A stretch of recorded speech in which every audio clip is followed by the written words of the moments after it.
자, 오늘은 소송의 주체 중에서 피고인과 변호인에 대한 부분부터 시작하도록 하겠습니다. 우리가 소송의 3주체라 그래가지고 지난 시간에 배웠던 법원과 검사가 있었고, 그다음에 이제 방어권의 주체인 피고인이 있게 되는데, 우리 실제 교재에서는 소송의 주체로서 원래 3주체만 설명하는 것이 아니라 피고인 이외에 피고인의 보조인인 그 보조자인 변호인까지를 쭉 교과서에 설명하고 있어요. 그렇기 때문에 오늘 주로 이제 앞 시간에는 그 부분에 대한 것들을 주로 보겠다.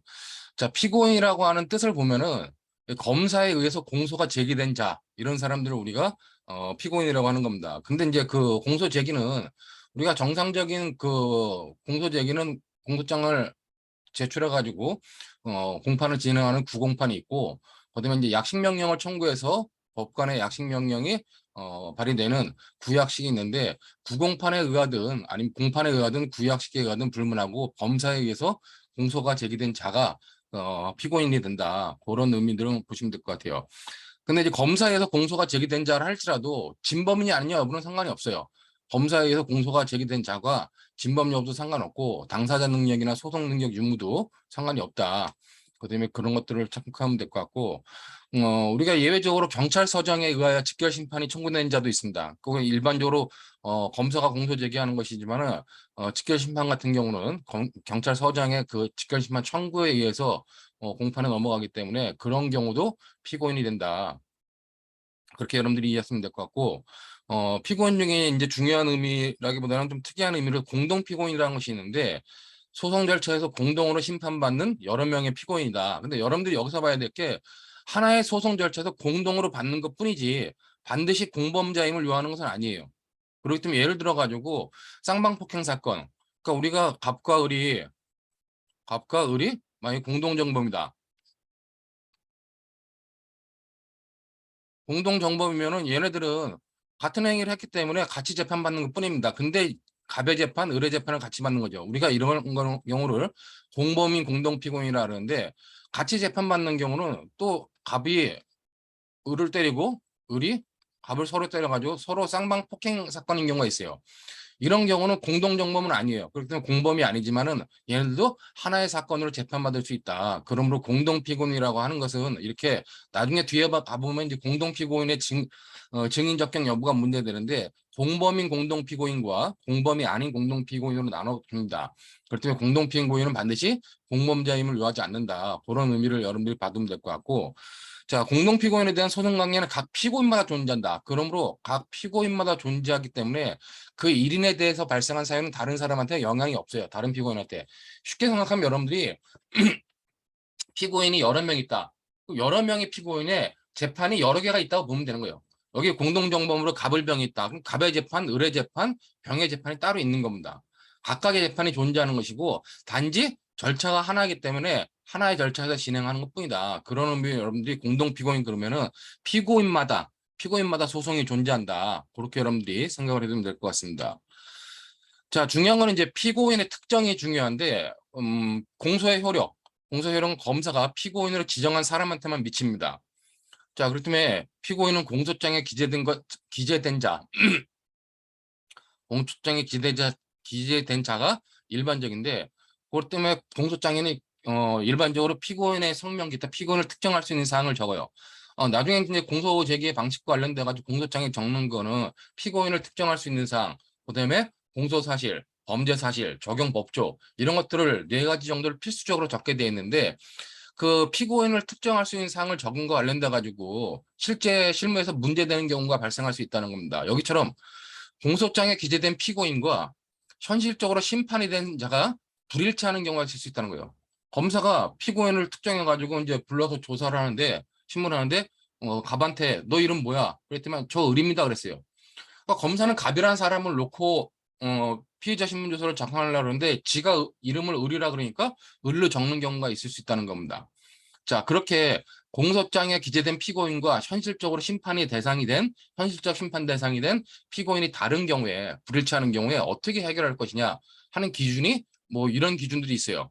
그러니까 표시서를 그려가지고 공소장에 피고인으로 표시된 자, 검사가 공소장에다가 피고인을 쓴 사람이, 그 사람이 피고인이 된다라는 표시설과, 아니다, 검사가 실질로 피고인을 하려고 하는 사람, 검사의 의사가 중심된다 하는 의사설, 그다음에 실제로 검사의 의사나 공소장에 쓰여 있는 것이 중요한 게 아니라 실제로 피고인으로 행위하거나 피고인으로 취급된 자가 피고인된다라고 하는 행위설인데 지금에 있어서의 거의 통설적 입장은 뭐 실질적 표시설이라고 하는 절충설의 입장입니다.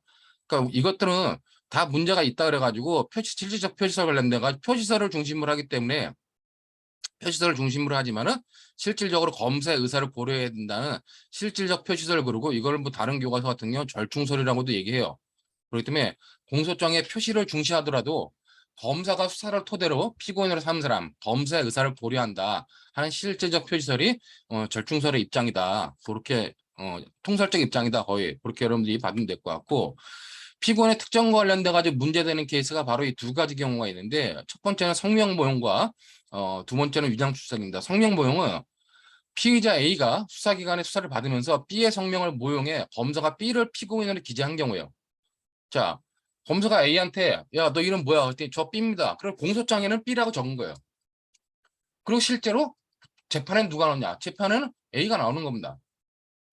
자, 그 경우가 우리가 성명모형이다. 그러니까 실제 A가 재판까지 나와서 진행을 하는데 공소장에 기재되어 있는 건 B로 기재된 경우를 말한다. 자, 이에 반면에 이제 위장출석 같은 경우는 검사가 공소장에 갑을 피고인으로 기재했습니다. 근데 실제 공판길에 갑이 안 나오고 의리 출석해 재판받는 경우.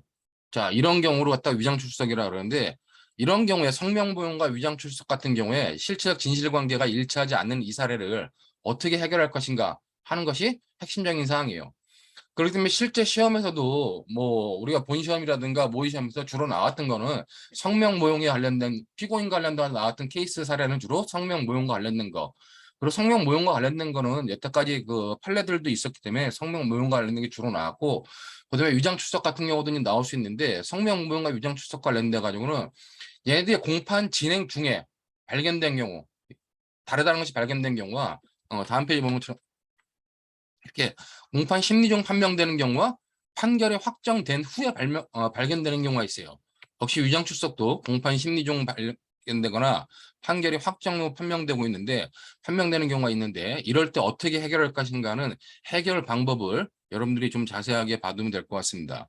자, 먼저 성명 모형 같은 경우는 자, 공소 제기의 효력은 명의를 사칭한 사람. 아까 이제 이에서 A가 이제 이름이 뭐야 그랬더니 B라 그랬죠. 그 A에게만 검사가 지금 눈으로 보고 있는 A에게만 미치고 A가 자기 이름을 B라고 했다 할지라도 B한테는 미치지 않는다는 게 판례의 입장입니다. 그렇기 때문에 그런 경우는 검사는 이 A라는 애를 보고 있으면서 A한테 물어봤기 때문에 A가 피고인이 된다는 거예요. 비록 A가 B라고 저는 이름이 B입니다라고 하더라도 B한테는 미치지 않는다는 겁니다. 그렇기 때문에 밑에 판례처럼 자 피의자가 다른 사람의 성명을 모용한 탓으로 공소장에 피모용자와 피고인으로 표시되었다 하더라도 이는 당사자의 표시상의 착오일 뿐입니다. 그러니까 오기라는 거죠, 그냥. 그러므로 검사는 모용자에 대하여, 즉 A에 대하여 공소를 제기한 것으로 모용자가 피고인이 되고 피모용자에게 공소의 효력이 미치는 것은 아니라고 하는 겁니다. 그럼 이 경우 검사는 어떡하냐? 여러분들이 쉽게 말하면 잘못 적은 거예요. 착오로 잘못 적었으면 잘못 적은 건 수정액으로 지우듯이 정정하면 되는 겁니다, 그냥. 그렇기 때문에 이와 같은 경우 검사는 공소장의 인적사항의 기재를 정정하기만 하면 되고 뭐 피고인의 표시를 바로잡아야 된다.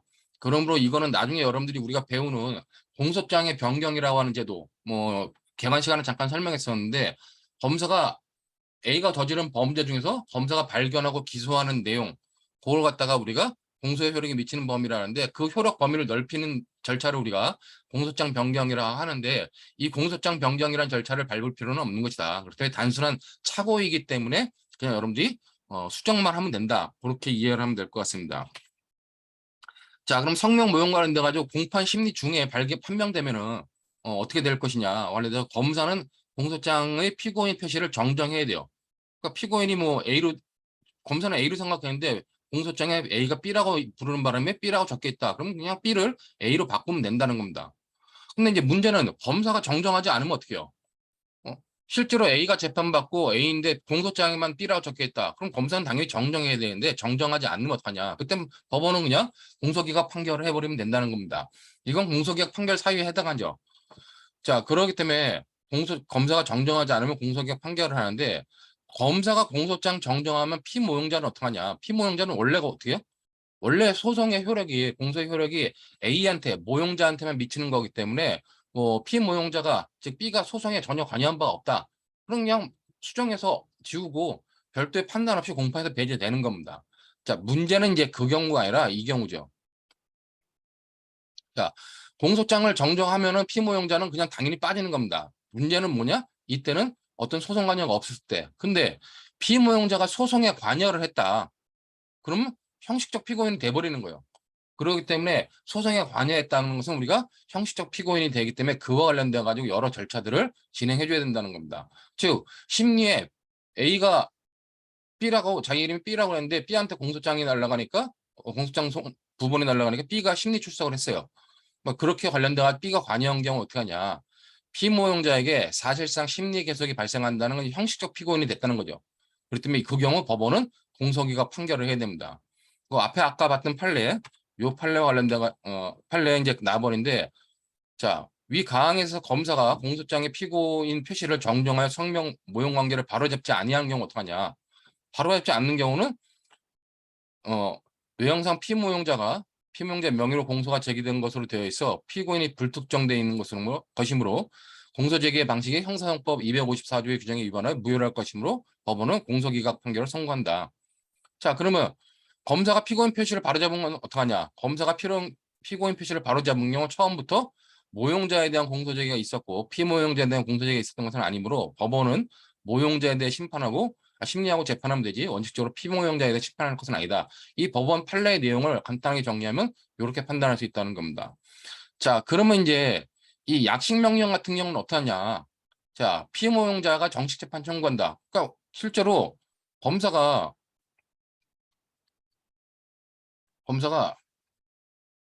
A를 조사했어요. 조사했는데 A가 나는 이름이 B입니다. 그랬더니 검사가 공소장 아니면 약식 명령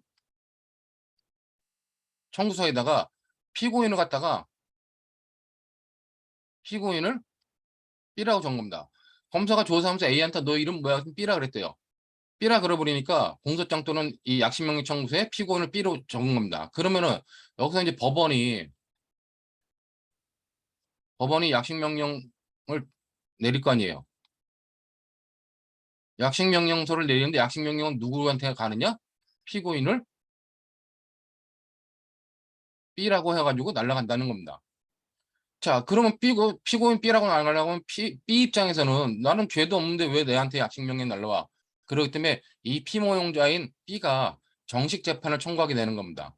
자, 그러면 이제 피모용자가 정식 재판을 청구한 후에 모형이 판명된 경우에 이 피고인이라고 적힌 피모용자 B를 어떻게 처리할 것이냐 하는 것이 문제가 된다는 것이죠. 자, 판례를 보면은 피모용자가 약식 명령에 대해 정식 재판을 청구하여 심리를 하는 과정에서 성명 무용 사실이 발각되어 검사가 공소장을 정정하는 등 사실상의 소송 계속이 발생하고 형식상 또는 외관상 피고인의 직위를 갖게 된 경우 법원으로서는 피모용자에게 적법한 공소 제기가 없음을 밝혀주는 의미에서 공소기각에 판결을 해야 된다는 겁니다. 자, B는 실질적 피고인이 아닌데 양식 명령서에 형식적 피고인이 돼가지고 실제로 정식 재판을 청구했어요. 그럼 이제 실질적 소송에 관여했기 때문에 B에 대해서는 공소 제기가 잘못 없었다는 의미에서 공소 기각의 판결을 내려줘야 된다는 겁니다. 근데 여러분들이 이제 여기서 좀 주의한다라기보다는 좀 뭐 크게 주의할 부분은 아닌데 이게 공소 기각은 공소 기각 결정이 있고 공소 기각 판결이 있어요. 근데 가끔 가다가 이제 우리가 시험 출제할 때 보면은 이 약식 명령에 대한 피모용자의 약식 명령에 대한 정식 재판 청구에 대해서 법원이 해야 되는 결정을 공소기각 판결이 아니라 공소기각 결정이라고 하고 이제 시험 문제를 내버리면 의외로 틀리는 학생이 많습니다. 근데 왜 그러냐면 뒷부분에 이제 공소기각 판결은 최종 판결이에요. 형식적 확정 판결이기 때문에 그와 관련돼 가지고 그 뒷부분에 가면은 공소기각 판결 사유에 해당한다는 겁니다. 근데 결정 사유에 해당하는 것도 있는데 그걸 구별할 줄 알면은 쉬운 문제인데 의외로 뒷부분을 안 배우고 앞부분만 쓰다 보면은 이게 공소기각 판결을 해야 되는데 공소기각 결정을 한다고 하더라도 학생들이 놓치고 넘어가는 경우가 있다는 겁니다. 그런 것들은 객관식용으로 여러분들이 준비하면 될 것 같고 약식 명령 관련돼 가지고 이렇게 피모용자가 정식 재판 청구하면은 형식적 피고인이 되기 때문에 그것을 배제시켜주는 공소기각 판결을 해야 된다. 그렇게 여러분들이 보면 될 것 같고, 그러면 이제 관련돼 가지고 중요한 게 뭐냐? 여기서 B는 공소기각 판결로 배제시켜주면 돼요. 그럼 원래 모용했던 A란 놈은 어떻게 할 것이냐? 자, A에 대해서는 이제 여기 보는 것처럼 이 정식재판 청구와 모용 판결에 A를 어떻게 처리할 것이냐는 문제가 발생을 하는데, 여기 판례에 나왔던 것처럼 피모용자가 정신재판을 청구해도 모용자에게는, 즉 여기 모용자라는 건 A죠. A에게는 아직 약식명령 송달이 없었다 할 것이어서 검사는 공소장에 전에 피고인의 표시를 정정할 수 있으며, 법원은 이에 따라 약식명령의 피고인 표시를 경정할 수 있고, 본래의 약식명령 정본과 함께 이 경정 결정을 모용자에게 송달하면, A에게 송달하면 이때 약식명령에 적법한 송달이 있다고 볼 것이다. 그리고 이에 대해서 소정기간 내에 정식재판 청구가 없으면 약식명령 확정되는 거고, A가 자기가 불만이 있다, 불복한다 그러면 정식재판을 청구하면 되는 거죠. 그렇기 때문에 이렇게 약식명령에 대해서 피모용자가 정식재판 청구하는 경우에 피모용자를 어떻게 배제하느냐, 공소기각 판결한다. 그럼 모용자는 어떻게 하냐? 공소장 정정 표시, 공소장이 전에 피고인 표시를 정정해가지고 약식명령 정본과 함께 그 정정 결정서를 같이 보내주면 그때 모용자 A한테 약식명령이 송달된 것으로 본다. 그런 의미로 여러분들이 간단하게 정리해두면 될 것 같습니다. 자, 문제는 이제 뭐 이런 경우가 실제로 있는지는 잘 모르겠는데, A가 B라고 얘기를 해놓고 정식 재판 받으면서 A가 받으면서 실제로는 B한테 B의 이름으로 계속 받고 있는 경우, 그 받아가지고 최종 판결까지 확정이 돼 버렸어요. 그럼 최종 판결이 확정된 경우에 그럴 때는 어떻게 할 것이냐? 이때는 모용자 B의 이름으로 유죄 판결이 확정된 경우에도 그 효력은 원래 공소 효력이 누구한테만 미치는 거였어요? 성명 모용된 경우 A한테만 미치는 거였잖아요. 그렇기 때문에 그냥 A가 재판받은 거기 때문에 A에게만 미친다는 겁니다. 피모용자인 B에게는 전혀 재판의 판결에 효력이 미치지 않는다는 거예요. 검사가 A를 조사하고 A를 공소제기한 거죠. 단지 공소장에만 B라고 적혀 있는 거고, 그러므로 B에 대해서 소송이 진행된 것 같지만 실제 소송은 A가 다 진행한 겁니다. 그렇기 때문에 그때는 A에 대해서만 소송의 효력이 미치고 B한테는 전혀 미치지 않는다. 여기 보면 성목모용 소송은 실질적으로 모용자에 대한 소송이다. A에 대한 소송이므로 피모용자 명의 확정 판결의 피모용자 인적 사항은 명백한 오기일 뿐이다라고 보는 겁니다. 그렇기 때문에 재판의 효력은 A한테 미친다는 거예요. 근데 형식적으로 서류상에는 B한테 이제 유죄 판결이 확정되기 때문에 전과 기록이 남을 거 아니에요. 그럼 B에 대해서 우리가 어떻게 해결할 것이냐, 피모용자인 B를 어떻게 구제할 것이냐가 문제되는데, 이와 관련돼 가지고는 뭐 여러 가지 견해가 있다 그러는데, 뭐 재심을 통해서 무죄 판결을 해야 된다는 재심설, 검찰총장의 이건 뭐 비상상고로 해결해야 된다는 비상상고설이 있는데, 뭐 이런 복잡한 거 말고 전가 말소설이 좀 더 다수설적 입장인 것 같아요. 그러니까 피모용자가 B는 자기 명의로 이제 전과가 남게 되니까 검사에게 전과 말소를 청구하고 검사는 이를 이행할 의무가 있다. 이런 방법으로 전과 말소를 시킴으로써 B에 대해서 해결한다. 라고 하는 것이 좀 더 다수설적 입장이다. 그런 의미로 여러분들이 성명 모형에 관련된 사실들을 정리하면 될 것 같습니다. 자, 그다음에 또 이제 피고인이 실질 검사의 의사와 실질 피고인이 달라지는 경우에 두 번째로 위장 출석이 있죠. 자, 검사가 공소장에 피고인을 갑으로 기재했어요. 자, 그리고 이제 갑에 대해서 제1회 공판기일에 소환장을 보내가지고 나와야 되는데 갑이 안 나오고 타인 을이 나와가지고 을이 출석해 재판을 받는 경우, 우리가 이런 경우에 위장 출석이라 하는데, 제가 그 개관 시간에 얘기했지만 이런 경우는 실제로 우리가 공판 검사, 그러니까 수사 검사하고 공판 검사가 구별되기 때문에 나눠지기 때문에 수사는 검사가 공소장에 피고인 갑을 기재했다. 이건 수사 검사가 한 거죠.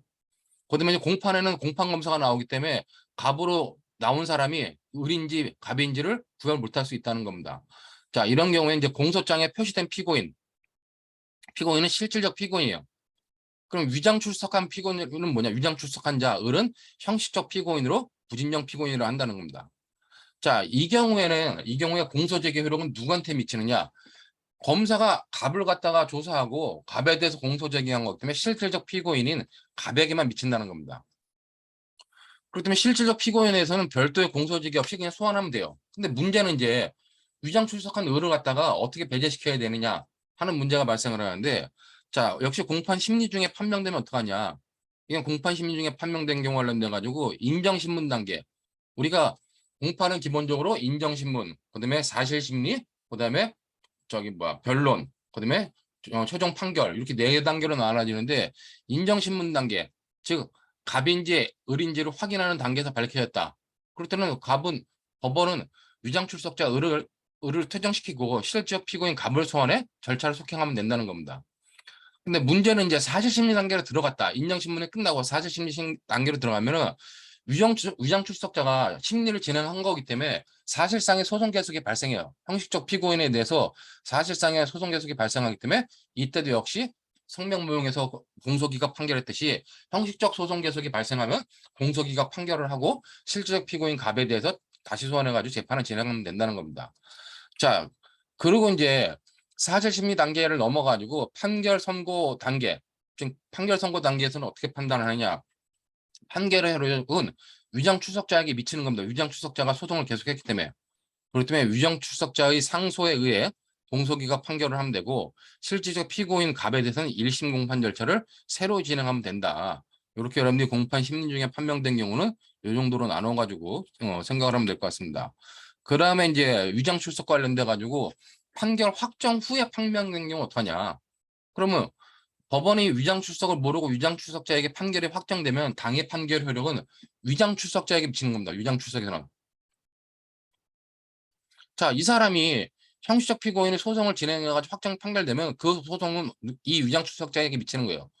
그러므로 위장 출석자는 어떡하냐? 재심으로 구제할 수밖에 없다라고 하는 게 다수결적 입장입니다. 그러면 이제 실질적 피고인 갑은 어떠냐? 갑에 대해서는 소송이 진행된 것이 없기 때문에 법원은 다시 갑을 소환해가지고 처음부터 갑에 대한 소송을 진행하면 된다는 거예요.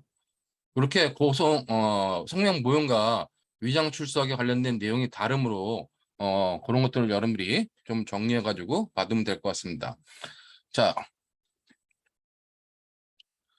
관련돼가지고 이렇게 피고인 관련돼가지고 피고인의 특정 문제, 성명 모형과 그다음에 성명 모형과 그다음에 위장 출석에 관련된 문제를 이렇게 여러분들이 정리하시면 될 것 같아요. 자, 다음으로 이제 피고인의 당사자 능력과 소송 능력이 문제되는데 우리가 기본적으로 법원이라든가 검사는 기본적으로 당사자 능력과 소송 능력이 문제되지 않습니다. 근데 이제 피고인 같은 경우는 당사자 능력과 소송 능력이 문제되는데 여러분들이 이거는 밑에 내용을 보기 전에 쉽게 생각하면 돼요.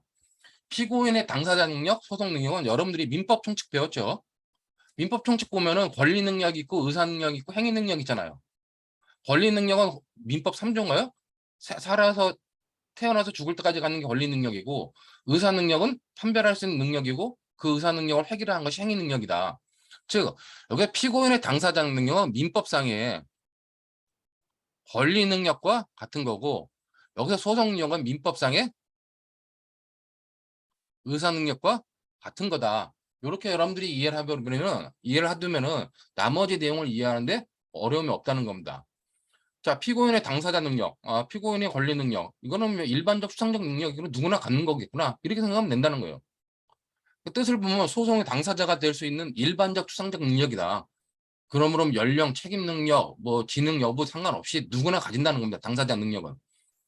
자, 그렇기 때문에 누구나 여기 일반적 수상적 능력이라는 것과 그다음에 누구나 당사자 능력을 가진다. 자, 그다음에 이제 법인과 같은 경우는 우리가 이제 뭐 민법에서는 법인도 당연히 등기를 하게 되면 권리 능력이 있게 되는데 이 법인 관련돼 가지고 법인에 대한 처벌 규정이 있는 경우 없는 경우는 나오는데 무조건 당사자 능력 인정해요. 법인도.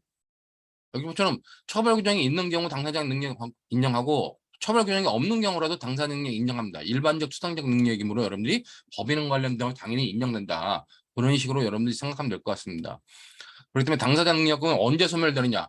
우리가 권리 능력은 사망할 때 소멸하잖아요. 똑같이 당사자 능력은 소동 조건이므로 법원은 직권으로 당사자 능력이 있는지 의무를 조사해야 되고 피고인의 사망, 법인의 불존속 그러면 당사자 능력이 없는 것이 되므로 그때는 공소기가 결정을 한다는 겁니다. 자, 그렇기 때문에 이렇게 여러분들이 당사자 능력은 권리 능력은 출생에서 사망 시까지 법인의 설립부터 저기 뭐 그 폐지 등기까지 그렇게 있듯이 똑같이 피고인이 사망하거나 피고인인 법인이 불존속하는 경우에 소멸한다. 그런 식으로 여러분들이 정리해두면 될 것 같습니다. 다만 판례와 관련된 법인의 경우 이제 판례가 몇 가지 문제되는데 여기 보는 것처럼 피고인의 당사자 능력 관련된 요 판례들은 전부 다 법인과 관련된 겁니다. 자, 법인이 청산 등기를 하고 청산을 하게 되면 청산 등기를 하고 이제 그 해산 과정이 있게 되는데 그 관련 과정 중에서 법인에 대한 것들이 좀 다르게 차이가 날 수 있다는 거예요. 여기 본 것처럼 법인은 청산 결료의 등기가 경료되었다면 특단의 사정이 없는 한 법인격이 상실되어 법인의 당사자 능력 및 권리 능력이 상실되었다고 추정할 것이나 추정한다는 겁니다. 그러나 법인세 체납 등으로 공소 제기되어 그 피고 사건의 공판 계속 중에 법인의 청산 결료의 등기가 경료되었다 하더라도 동사건이 종결되지 아니하는 한 법인의 청산 사무는 종료된 것이라 할 수 없고 형사소송법상 법인의 당사자 능력도 그대로 존속하는 거다. 자, 그러기 때문에 청산 등기가 경료되었다. 근데 그 전에 피고 사건의 어떤 이 법인의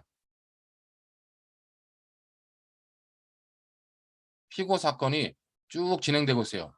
진행되고 있다면 이때 청산 등기가 경료됐다 할지라도 천상 등기가 경도했다 하더라도 법인은 이때 청산 등기가 경료됐을 때 이때 해산하는 것이 아니라 없어지는 것이 아니라 이때까지도 계속 있는 것이다. 그러므로 법인에 대해서는 우리가 당사자 능력이 계속 있다라고 본다는 겁니다. 근데 이거는 이제 피고 사건이 법인의 피고 사건이 청산 등기 전에 됐던 겁니다. 청산 등기 전에 문제됐던 건데 작년에 나온 2022년도 6월 30일 나온 판결은 이런 경우에 이후에 청산 등기 후에 청산 등기 후에 법인의 사건에 대해서 이제 공판이 진행되더라도 그렇더라도 이 법인의 피고 사건이 끝날 때까지는 법인은 당사자 능력을 잃지 않는다는 겁니다. 그렇기 때문에 여기 보는 것처럼 작년 판결 같은 경우는 법인에 대한 청산 종결 등기가 청산 종결 등기가 되었더라도 청산 사무가 종결되지 않는 한 그 법인에서는 청산 법인으로 존속한다. 그러므로 법인의 해산 또는 청산 종결 등기 이전에 업무나 재산에 관한 위반 행위가 있는 경우 청산 종결 등기가 된 이후 그러니까 위반 행위는 그 전에 있었던 거죠. 청산 종결 등기 전에 있었지만 공소 제기가 수사나 공소 제기가 그 이후에 된 이유라도 당사자 능력은 그대로 존속한다는 겁니다. 그렇기 때문에 청산 등기 전에 공소 제기나 수사가 이루어졌던 경우나 청산 등기 이후에 공소 제기가 이루어지거나 수사나 공소 제기가 이루어지더라도 법인은 청산 등기에 의해서 소멸되는 것이 아니라 계속 당사자 능력을 유지하고 존속하는 것이다. 그런 의미로 여러분들이 이해되면 될 것 같습니다. 자, 다음 판결은 2015년도 판결인데 이거는 이제 좀 다른 거죠. 우리가 실질적으로 피고인과 관련돼 가지고 우리가 피고인이 사망하면은 피고인한테 부여된 형벌은 상속되지 않죠. 똑같이 그것 법인도 똑같다라고 여러분들이 생각하면 됩니다. 그렇기 때문에 회사 합병이 있는 경우 피합병 회사의 권리 의무는 사법상의 관계나 공법상의 관계를 불문하고 모두 합병으로 인하여 존속하는 회사에 승계하는 것이 원칙입니다. 합병됐다 그럼 합병으로 승계되는 것이 원칙인데 성질상 이전을 허용하지 않는 것은 승계의 대상에서 제외된다. 그렇기 때문에 형사 처벌에 관련된 형벌 관련된 내용들은 일신 전속적 사항이기 때문에 그것들은 승계되지 않고 상속되지도 않는 거죠. 그러므로 양벌 규정에 의한 법인의 처벌은 어디까지나 형벌의 일종이다. 그렇기 때문에 행정적 제재 처분이나 민사상 불법행위 책임과는 성격을 달리하는 점에서 형사소송법 328조가 피고인인 법인이 존속하지 아니하게 되었을 때를 공서기가 결정 사유로 규정하고 있는 것은 형사 책임이 승계되지 않음을 전제로 한 것이다. 그러므로 법인이 형사처벌을 면탈하기 위한 방편으로 합병제도 등을 남용하는 경우 이를 처벌하거나 형사 책임을 승계시킬 수 있는 근거 규정을 두고 있지 않은 현행법에서는 합병으로 인하여 소멸한 법인이 그 종업원 등의 위반 행위에 대해 양벌 규정에 따라 부담하는 형사 책임은 그 성질상 이전을 허용하지 않는 것으로 합병으로 인해 존속하는 법인에게 승계되지 않는다라고 하는 내용을 여러분들이 파악해 두시면 될 것 같습니다. 그렇기 때문에 뭐 이거 판례와 관련돼 가지고 기본적으로 여러분들이 그냥 자연인 같은 경우 형벌이 상속되지 않듯이 법인 같은 경우도 형벌은 상속되지 않는다. 즉 승계되지 않는다. 이렇게만 정리해 두면 판례 내용을 어렵지 않게 이해할 수 있으리라고 봅니다. 자, 두 번째로 이제 피고인의 당사자 능력 관련된 부분, 법인 관련된 부분 맞고 두 번째로 소송 능력 관련된 부분을 보도록 하겠습니다. 우리가 앞에서 얘기했듯이 제가 당사자 능력, 이건 권리 능력, 소송 능력, 의사 능력이에요. 그렇기 때문에 어떤 사리 판단을 할 수 있는 어떤 정신 능력만 있으면 소송 능력이 있는 거다라고 판단하면 돼요. 여기 보는 것처럼 판례도 소송 당사자로서 유효하게 소송 행위를 할 수 있는 능력이다. 그랬는데 자기의 소송상의 지위와 이해관계를 이해하고 이에 따라 방어 행위를 할 수 있는 의사 능력을 의미한다. 그렇다면 여러분들 쉽게 그냥 의사 능력이다라고 보면 된다는 겁니다. 자, 근데 이제 흠결의 효과를 보면은 그러면 소송 능력이 없는 경우는 어떡하냐? 소송 능력은 소송 행위의 유효 요건이에요. 적법 요건이 아니기 때문에 유효 요건이기 때문에 조건이 아니기 때문에 소송 능력이 없는 피고인의 소송 행위는 무효가 됩니다. 그렇기 때문에 그 피고인이 사물의 변별 또는 의사결정 능력이 없는 상태인 때, 즉 소송력이 없는 상태인 때는 그 상태가 계속돼야 하는 기간 공판 절차를 정지해야 돼요. 그렇기 때문에 나중에 공판의 정지, 근데 중단이 있는데 정지시켜야 된다. 뭐 그런 의미에서 여러분들이 피고인의 소송 능력과 관련된 부분을 이해하면 될 것 같습니다. 자, 근데 여기서 중요한 건 이제 여기서는 피고인의 소송 능력인데, 자, 제3자의 소송 능력은 어떻게 할 것이냐? 여기서 제3자라고 하는 거는 우리가 지금 주체와 관련된 법원, 검사, 피고인을 말하는 거고, 주체는 피고인이기 때문에 피고인한테는 여기에 당사자 능력, 소송 능력이 있어야 된다는 거예요. 자, 근데 여기에 관여하는 제3자, 제3자는 우리가 일반적으로 증인이겠죠. 아니면 수사단사 단계에서는 참고인, 그럴 때 뭐 증인 또는 참고인 같은 경우를 말한다. 그렇게 여러분들이 생각하면 된다는 겁니다. 자, 제3자의 소송 능력 관련돼 가지고 여기 보면 어 형사소송법상 소송 능력이라 함은 의사 능력을 의미한다. 그렇기 때문에 여기 뭐 소송 능력이라 함은 의사 능력을 의미한다. 그 의사 능력이 있으면 소송 능력이 있다는 원칙은 피해자 등 제3자가 소송 행위를 하는 경우도 마찬가지다. 자, 의사 능력이 있으면 소송 능력이 있다는 원칙은 뭐예요? 피해자 등 제3자가 소송 행위를 하는 경우도 마찬가지라는 겁니다. 자, 그러면 이제 중요한 건 제3자가 뭐 참고인이나 증인이라든가 이런 사람들을 말하는데, 따라서 반의사불벌죄에 있어서 피해자의 피고인 또는 피의자에 대한 처벌을 희망하지 않는다는 의사표시 또는 처벌을 희망한다는 의사표시의 철회는 위와 같은 소송 절차에 있어서 소송 능력에 관한 일반 원칙에 따라 의사 능력이 있는 피해자가 단독으로 일을 할 수 있다는 겁니다. 그렇기 때문에 미성년자를 할지라도 피해자가 뭐 저기 반의사불벌죄에서 더 이상 처벌을 원치 않는다. 처벌 불원의 의사표시를 했을 때 그것을 법정 대리인의 동의가 없다 그래가지고 무효로 볼 것이냐? 그게 아니란 얘기예요. 그렇기 때문에 여기 보는 것처럼 의사 능력이 있는 피해자는 단독으로 처벌 불원의 의사표시를 할 수 있는 거다. 그렇기 때문에 거기에 법정 대리인의 동의가 있거나 있어야 한다거나 법정 대리인에 의해 대리되어야지만 유효하다고 볼 것은 아니란 얘기예요. 그러므로 여기 보는 것처럼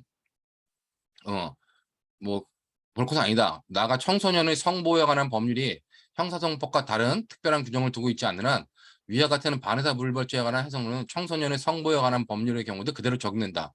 그러므로 청소년 성보호법에 관한 법률 16조에 규정된 반의사불벌죄를 하더라도 피해자인 청소년에게 의사능력이 있는 이상 단독으로 피고인 또는 피의자의 처벌을 희망하지 않는다는 의사표시 또는 처벌 희망의 철회를 의사표시 철회를 할 수 있고, 거기에 법정 대리인의 동의가 있어야 한다는 것은 라고 볼 것은 아니다. 그렇기 때문에 여러분들이 피고인이 갖는 당사자 능력, 소송 능력, 특히 소송 능력은 의사 능력인데 이 소송에 관여하는 제3자 같은 경우는 그냥 의사 능력만 있으면 된다. 그러므로 미성년자를 할지라도 뭐 처벌 불원의 의사 표시를 받아냈다면 그대로 유효한 것이다. 그런 의미로 여러분들이 정리해 두면 될 것 같습니다. 자, 다음으로 이제 우리가 여태까지 봤던 건 피고인의 이제 당사자 능력과 소송 능력이었고, 여기서 이제 피고인의 소송법상 지위가 나오는데, 이거는 뭐 따로 설명드릴 게 아니라 뭐 이런 권리들이 있다. 뭐 당사자로서의 지위, 그다음에 증거 방법으로서의 지위, 그다음에 이제 절차 대상으로서의 지위, 이러한 지위들이 피고인한테 부여된다. 그렇기 때문에 피고인의 소송법상 지위는 우리가 소송에 관여하는 주체로서 당사자잖아요.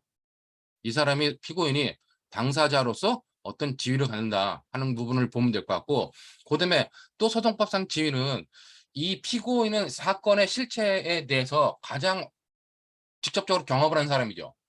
그렇기 때문에 이 피고인에 대해서 우리가 증거 조사할 수 있다는 겁니다. 근데 이제 그걸 갖다가 우리가 증거 조사하는 대상을 갖다가 우리가 법률적 용어로 증거 방법이라고 그래요. 그렇기 때문에 증거 방법으로서의 지위가 있다는 겁니다. 자, 그렇기 때문에 여기 뒤에 보면은 여기 잠깐 써놨는데, 증거는 사실을 증명한 자료인데 사실을 증명하는 자료 자체, 물건이나 사람 자체를 뭐라 그러냐, 우리가 법률적 용어로 증거 방법이라 하고, 그다음에 이 증거 방법으로서 얻어낸 내용, 이 내용을 뭐라 그래요? 내용을 증거 자료라고 합니다. 그렇기 때문에 여기 보는 것처럼 피고인의 소송법상의 지위는 당사자로서의 지위, 검사하고 대등한 당사자로서의 지위가 있고, 증거 방법으로서의 지위가 있고, 그다음에 마지막으로 우리가 절차의 대상, 이 소송 절차가 진행되는 절차의 대상으로서의 지위가 있어요. 절차의 대상으로서의 지위가 있는데, 여기서 중요한 거는 피고인의 근본적인 기본적인 지위는 당사자로서의 지위입니다. 그렇기 때문에 증거 방법으로서의 지위가 인정된다 할지라도 증거 방법의 지위가 당사자로서의 지위를 넘어서면 안 돼요. 그러니까 증거 방법의 지위는 당사자로서의 지위 안에서만 유지된다. 뭐 예를 들어 가지고 증거 방법이라 그래 가지고 증인 신문할 수 있느냐, 그건 아니라는 얘기예요. 왜냐면 피고인은 당사자로서 진술 거부권 같은 걸 가지고 있기 때문에, 진술 거부권을 가지고 있는 사람을 증인으로 세워 가지고 증언 의무를 부여하는 것은 우리가 인정하지 않는다는 거죠.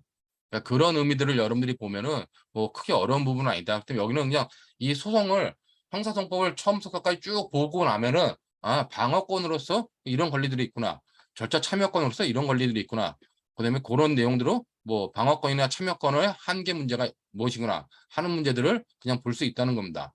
그렇다면 여기 제가 뭐 따로 설명도 안 했고 교과서에서 설명이 안 되는데, 당사자로서의 지금 당사자로서 방어권의 주책 때문에 방어권이 있겠죠. 그렇다면 방어 준비를 위한 권리, 뭐 진술 및 진술 거부권, 뭐 증거 조사에서 방어권, 방어권의 보충으로 뭐 변호인 선임권 이런 것들이 있다.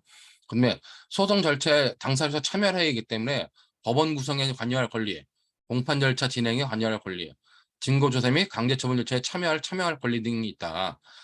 여기 관련돼 가지고 또 이 압수수색 영장 집행의 참여권 등이 굉장히 중요하죠. 그다음에 뭐 이런 권리들이 있다.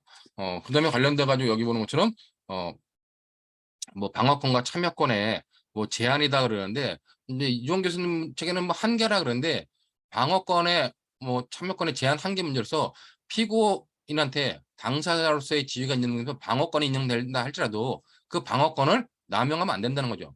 자기 방어권의 남용이라 그래가지고 피고인이 증인에 대해서 뭐 증거인멸을 교사하거나 아니면 뭐 위증을 교사하거나 그런 경우는 별도로 형사처벌 대상이 된다는 겁니다. 그렇기 때문에 방어권을 갖는다 할지라도 방어권을 남용하면 안 된다. 뭐 그런 의미로 보면 될 것 같고, 그다음에 이제 관련돼 가지고 방어권을 제한할 수도 있어요. 그러니까 우리가 여러분들이 모든 권리는 기본권도 제한할 수 있듯이 기본적으로 방어권도 재판장이 제한할 수 있는데, 그와 관련돼 가지고 제한하더라도 본질적 내용을 침해해서는 안 된다. 그렇기 그런 정도의 내용만 여러분들이 간단하게 보면 될 것 같습니다.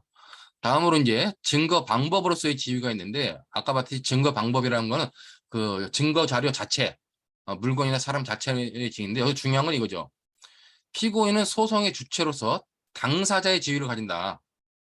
동시에 증거 방법이 된다는 겁니다. 그러나 두 개의 관계는 어떻게 되냐?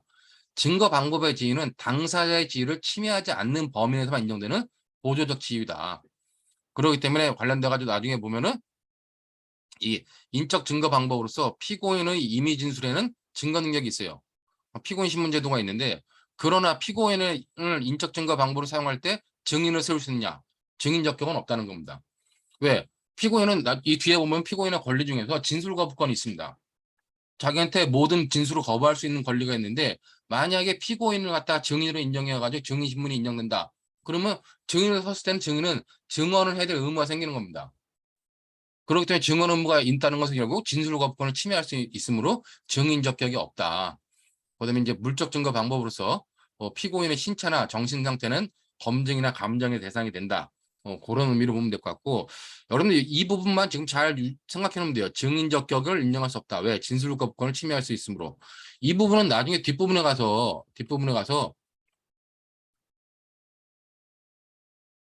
공동 피고인의 증인 적격 문제랑 바로 연결이 됩니다. 나중에 가면 이제 사실 심리 절차에서 증거 조사를 하게 되는데, 그때 이제 피고인에 대해서 이 증인 적격이 인정될 수 있냐 관련돼 가지고 공동 피고인 경우라고 하는 것은, 아까 얘기했지만은 공범인 공동 피고인과 그냥 쌍방 범죄에 대한 공동 피고인, 공범 아닌 공동 피고인인데, 이 공동 피고인 같은 경우는 한 몸 일체 한 몸으로 보기 때문에 공동 피고인에 대해서는 우리가 증인 적격을 인정하지 않는다는 겁니다. 근데 나중에 이제 또 한번 보겠지만 이때 중요한 거는 그러면 공동 피고인이 증인 적격에 인정되지 않는다고 하면은 그럼 증인 신문 못 하는 거냐? 못해. 증인 신문은 못 해요. 근데 피고인이기 때문에 뭘 하면 돼요? 피고인 신문을 하면 됩니다, 그냥. 나중에 보면은. 그렇기 때문에 여러분들이 나중에 가서 제가 다시 한번 설명하겠지만은 공동 피고인에서 공동 피고인한테 증인 적격이 인정 안 돼가지고 증인 신문 못 한다. 그러면 그걸로 끝나는 게 아니라 그 공동 피고인은 그냥 검사나 검사나 저기 뭐 변호인이 관련돼 가지고 증인 신문이 아니라 피고인 신문을 통해서 진술을 얻어낼 수 있고 그 피고인 신문으로 얻어낸 진술, 피고인의 임의 진술에는 당연히 증거 능력이 인정돼 버린다는 겁니다. 우리나라 판례도 그런 경우에 있어서는 다른 당사자한테 반대 신문권이 인정되기 때문에 그냥 증거 능력이 인정된다고 봐요. 그렇기 때문에 그런 부분을 나중에 이해할 때 피고인이 이렇게 증거 방법으로서의 지위가 있기 때문에 증인신문의 대상이 될 수도 있겠구나. 그러나 증인 적격을 인정하지 않는다라고 하는 부분을 여러분들이 생각해두면 될 것 같습니다. 그다음에 절차 대상으로서의 지위이기 때문에 피고인은 대인적 강제 처분인 체포 구속의 대상이 되고 그다음에 압수수색 등 강제 처분의 대상이 된다는 겁니다. 이거는 이제 나중에 이제 강제 수사 부분을 보면 될 것 같고 뭐 이 정도의 내용으로 여러분들이 피고인의 지위, 당사자로서의 지위, 증거 방법으로서의 지위, 그다음에 절차 대상으로서의 지위가 있다라고 하는 것들을 봐두면 될 것 같습니다. 다음으로 이제 피고인이 갖는 권리 중에서 뭐 우리가 권리냐 헌법상 권리냐 해서 무죄 추정의 원칙과 무죄 추정의 원칙에 의해서 무죄 추정 받는다는 것과 그다음에 진술 거부권이 있다라고 하는 두 가지 정도의 권리를 좀 보면 될 것 같습니다. 자, 여기 보면 피고인이 갖는 헌법상 권리로 무죄 추정의 권리가 있죠. 무죄 추정의 원칙을 가지고 피고인은 피의자 피고는 유죄 판결이 확정될 때까지 선고될 때가 아니라 확정될 때까지죠. 확정될 때까지 무죄로 추정된다는 원칙입니다. 자, 이 무죄 추정 원칙의 내용 관련돼 가지고는 인신 구속을 제한하는 거죠. 그렇기 때문에 우리가 뭐 대인적 강제 처분으로 체포나 구속을 함에 있어서도 그것을 무죄 추정의 원칙에 따라 비례성의 원칙이 인정되는 범위 내에서만 체포와 구속이 인정돼요. 그렇기 때문에 무죄 추정의 원칙이 인정되기 때문에 불구속 수사가 원칙이다. 뭐 그런 의미로 여러분들이 보면 될 것 같고 당연히 무죄 추정되기 때문에 기본적으로 유죄로 심정 형상이 확정되지 않으면 그때 의심스러울 때는 피고인의 이익으로 와가지고 무죄로 봐야 된다. 그다음에 당연히 무죄 추정되기 때문에 유죄가 확정되기 전까지는 불이익한 처우를 할 수 없다. 뭐 그런 의미로 여러분들이 뭐 무죄 추정 원칙의 내용을 보면 될 것 같고 적용 범위는 이 피고인한테는 당연히 적용되는데 무죄 추정이 그럼 피의자한테도 적용되냐? 뭐 규정이 없지만 당연히 피의자한테도 적용된다라고 보면 되겠죠. 그다음에 이제 유죄 판결의 확정 시까지이기 때문에 무죄 추정은 유죄 판결의 확정 시까지이므로 판결이 선고된 시점은 아니다. 판결이 선고되고 뭐 7일간의 유죄 확정 기간까지 상고에 의해서 항소나 상고에 의해서 뭐 이심되는 경우가 아닌 이상은 기본적으로 그 확정 시까지다. 그런 의미로 여러분들이 무죄 추정의 원칙을 정리해두면 될 것 같습니다. 다음으로 이제 진술거부권이 있는데 피고인이 갖는 가장 중요한 권리 중에 하나가 진술거부권이죠. 자, 여기 진술거부권은 피의자 피고인이 수사 공판 절차에서 수사기관 또는 법원의 신문에 대해 진술을 거부할 수 있는 권리입니다. 자, 여기의 진술은 자기한테 불리한 진술만이냐? 아니죠. 모든 진술을 거부할 수 있어요. 그렇기 때문에 여기 뭐 헌법상 12조 2항, 형사법상 피의자에 대한 권리, 피고인에 대한 권리로서 인정되고 있지만은 이거는 뭐 헌법상에 인정된 권리로서 피의자, 피고인한테도 다 인정된다.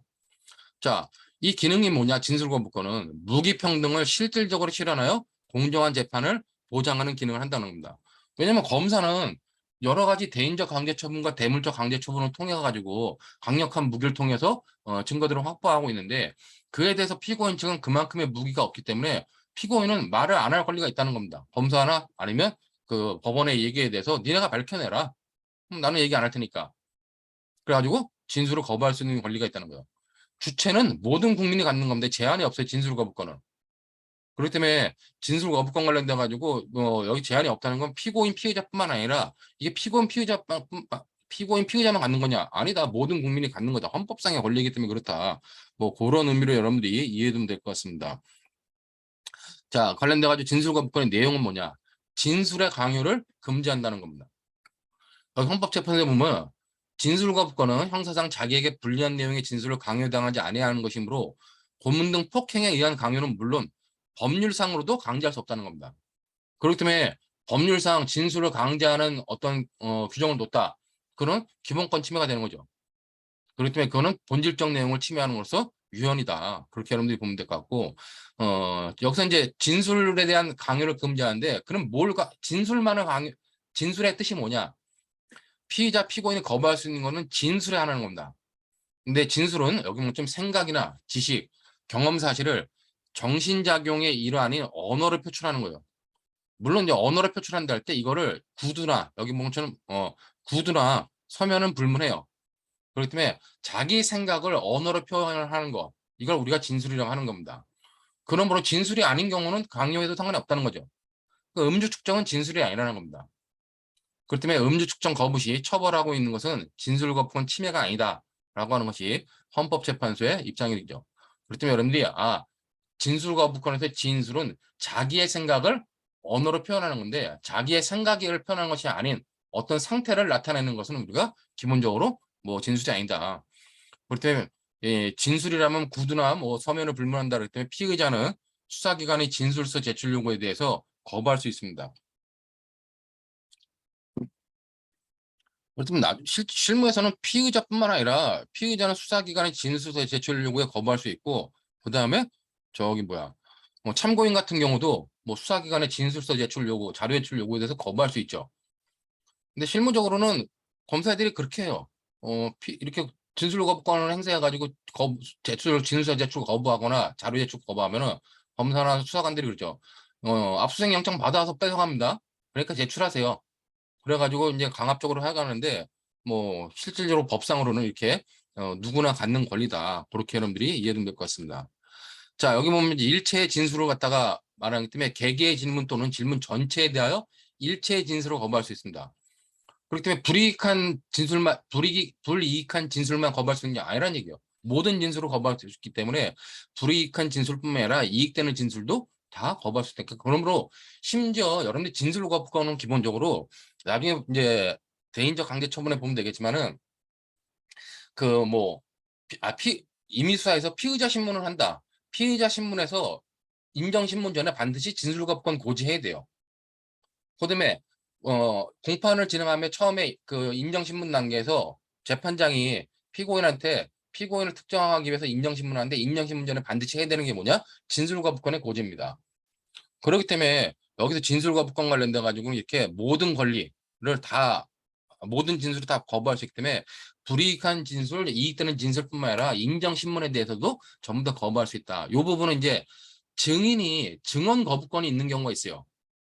그 증인이 이제 증인 선서를 하고 증언대에 올랐는데 증인이 증언을 거부할 수 증인은 증언 의무가 있는데 특정한 경우에는 증언을 거부할 수 있는 권리가 있습니다. 그건 뭐냐? 증인이 자기에게 불리한 증언 같은 경우는 증언 거부권이 있는데 이런 증인의 증언 거부권은 불리한 진술에 한정하는 반면에 진술 거부권 같은 경우는 유불리한과 상관없이 모든 진술을 다 거부할 수 있다. 뭐 그런 의미로 여러분들이 이해하면서 구별해 두면 될 것 같습니다. 자, 그럼 진술 거부의 범위와 관련돼 가지고 이제 형사 책임의 진술 관련돼 가지고 여기 보는 것처럼 자, 진술 거부권은 형사 절차에서만 보장되는 것이 아니라 형사 절차에서 당연히 보장된다는 겁니다. 그다음에 행정 절차에서도 보장되는 거고 국회 질문 등에서도 역시 다 보장되는 기본권이라는 얘기예요. 자, 그러므로 현재 형사 피의자나 피고인으로서 수사 공판 절차에 계속 중인 자뿐만 아니라 장차 피의자나 피고인 될 가능성 있는 자에게도 그 진술 내용이 자기의 형사 책임에 관련된 것일 때 자기의 형사 책임과 관련된 것은 진술을 강요받지 않을 권리가 있다는 겁니다. 그러므로 실질적으로 장차 형사 피의자나 피고인이 될 가능성이 있는 자로 하여금 수사기관 앞에서 자신의 형사 책임을 자인하도록 강요하는 것과 다르지 않다. 그러면 여기 보는 것처럼 기본적으로 형사 책임의 진술과 관련된 형사 절차뿐만 아니라 모든 절차에서 다 인정된다. 형사 책임의 진술과 관련된 진술 거부가 인정된다. 그렇게 여러분들이 이해되면 될 것 같습니다. 그 다음에 관련돼 가지고 진술 거부권 관련된 진술 거부의 범위와 관련돼 가지고 형사 책임의 진술이 거부되는 것이다. 그다음에 아까 얘기했지만 인정신문에서도 진술 거부가 인정돼요. 당연히 형사 책임 진술 인정되고 인정신문에서도 인정됩니다. 그렇기 때문에 그 인정신문은 이건 수사 단계에서인 피의자 신문 임의수사인 피의자 신문에서 당연히 인정되고, 그다음에 공판 단계에서의 인정신문까지도 다 인정된다.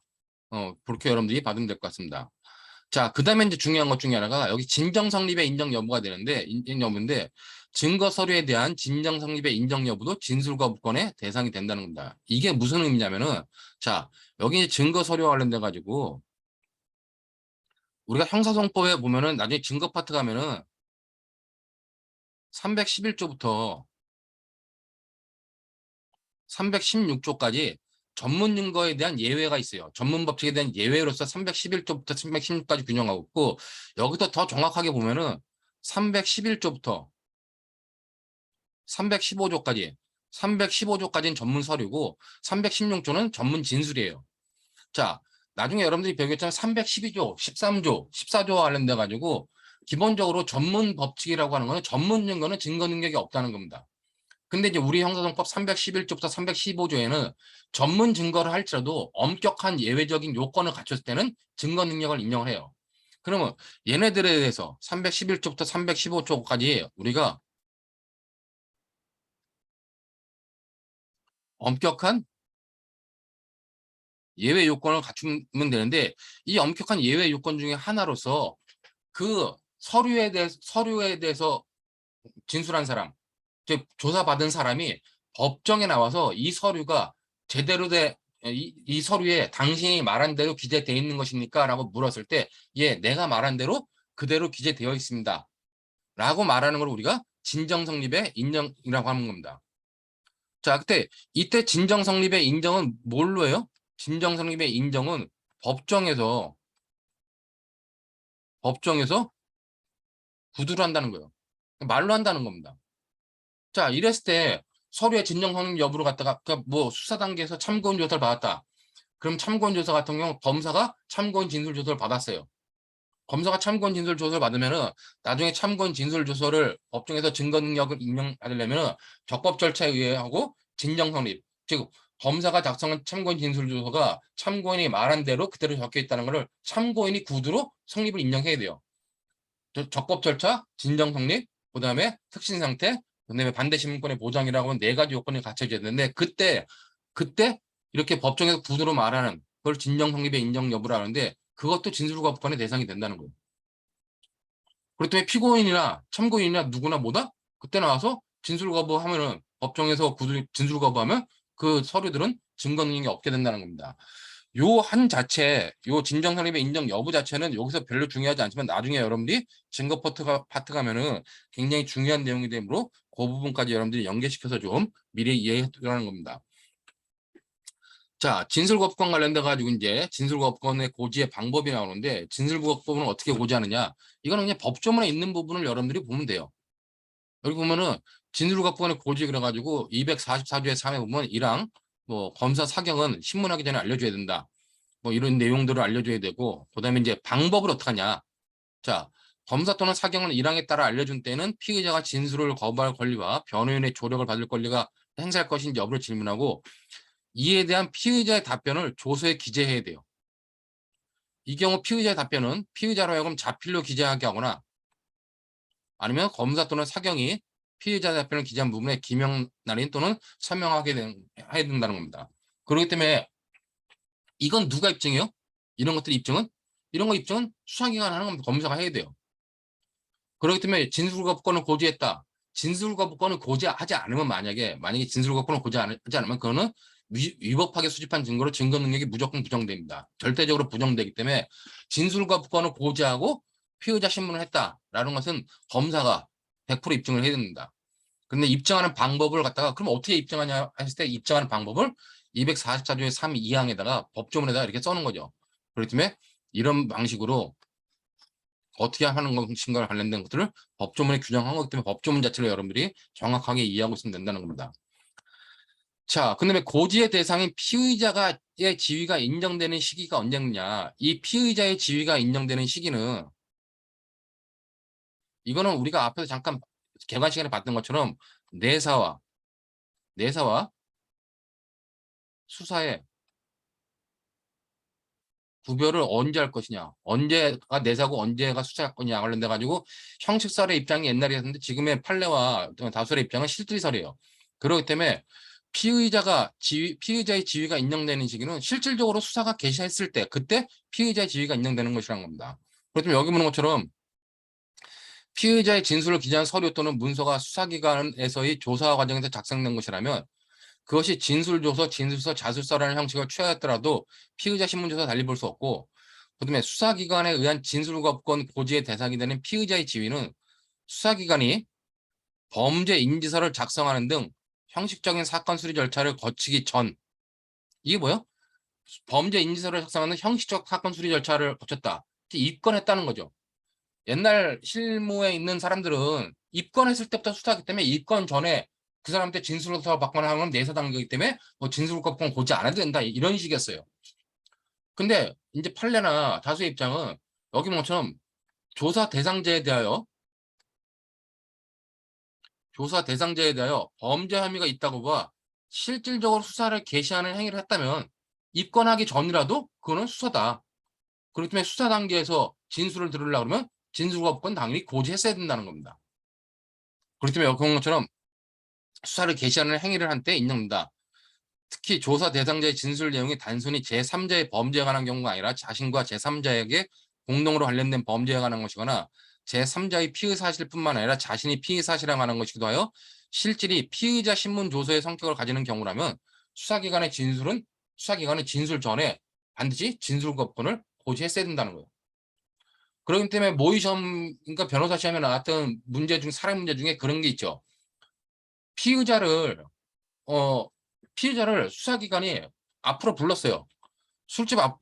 경찰서 앞에 있는 술집으로 불러서 걔한테 자기의 범죄 사실에 관한 내용을 듣고 수사기관에 소주 한잔 하면서 듣고 사경이 경찰서로 들어와가지고 이제 조서를 작성해 놓은 겁니다. 피의자 신문 조서를 작성했는데 그 피의자 신문 조서에 증거 능력이냐? 당연히 없죠. 왜? 진술거부권을 고지 안 했기 때문에 그렇다는 얘기입니다. 그러니까 진술거부권은 실제 내사 단계라 할지라도 형식적 내사 단계라 할지라도 실질적으로 수사라고 보면 당연히 진술거부권 고지해야 되는 거고, 고지가 없었던 건 당연히 위수중이 된다. 그렇게 여러분들이 이해하고 있으면 될 것 같습니다. 그다음에 고지의 방법 관련돼 가지고 이 피의자의 지위가 인정되는 시기가 언제냐, 이거는 내사와 수사의 구별 문제와도 연결된다. 그렇게 보면 될 것 같아요. 자, 진술거부권의 고지 관련돼 가지고 증거 능력을 배제해요. 진술거부권의 효과, 그러니까 증거 능력이 배제된다는 건 진술거부권 고지 없이 얻은 진술은 위수중이 되는 겁니다. 나중에 여러분들이 위수중은